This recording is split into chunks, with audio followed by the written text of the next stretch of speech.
Hi, my name is Goldman.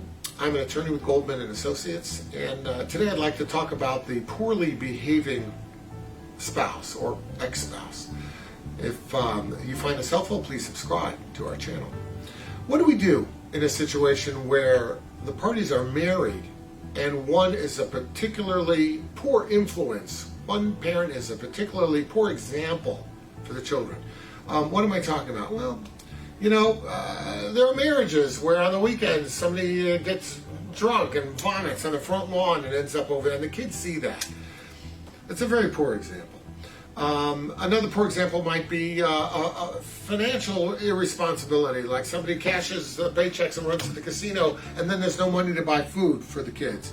A very poor role modeling. What do you do in that scenario? Well, if you're married, you don't have a lot of options.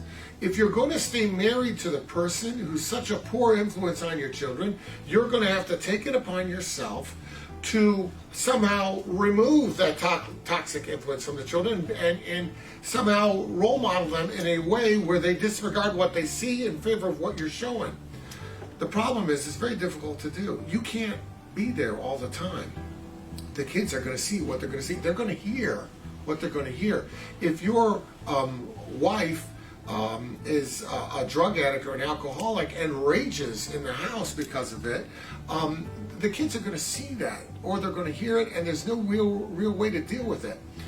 If you're in that situation and you want to stay married, there are challenges. There are fewer challenges if you're going to get divorced. If you're in that situation and it's your ex that is acting like that way in front of the kids and acting in a manner that sets a poor example, then there are things you can do about it.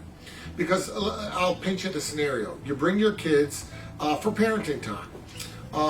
The wife shows up late to her parenting time. She reeks of alcohol. She's stumbling out of the car to do the pickup. You see right then and there that there's a particularly poor example going on, and you're concerned.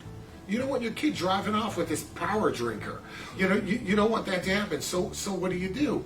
Well, in a scenario like that, you're not at liberty to necessarily say, "Oh, forget it. You can't have you don't pass my breathalyzer, therefore you can't have parenting time."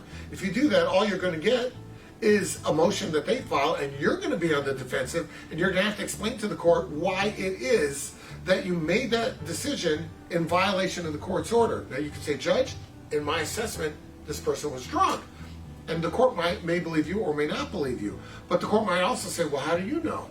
Did you take a breathalyzer? Did you assess the person's what was going on? How can you be so sure?" So you may run into problems. Now, if you think your child's in jeopardy, in real jeopardy, this isn't you being spiteful. This is you being analytical, and you feel your child is in jeopardy. If you were to send your child with someone because they're going to drive drunk, of course, there's certain precautions that need to be taken. But generally speaking, if you feel that the person has a history of acting poorly in front of the child, you have to bring it to the court's attention. You got to file a motion, and that motion should say, "Look, parenting time is going fine except for one thing. The guy shows up and he's smashed, and it's such a bad influence and so dangerous for the kids." You got to tell that to the judge. You got to say that, I came to the house because Johnny left his backpack, and I came to give it to Mom, and I found her, passed out under a bottle of tequila. You've got to bring that to the court's attention. The court does want to help you in that scenario, but it won't do it unless it knows. And the proper thing is to file that motion. If you have questions about that, reach out, and we'll be glad to help you out.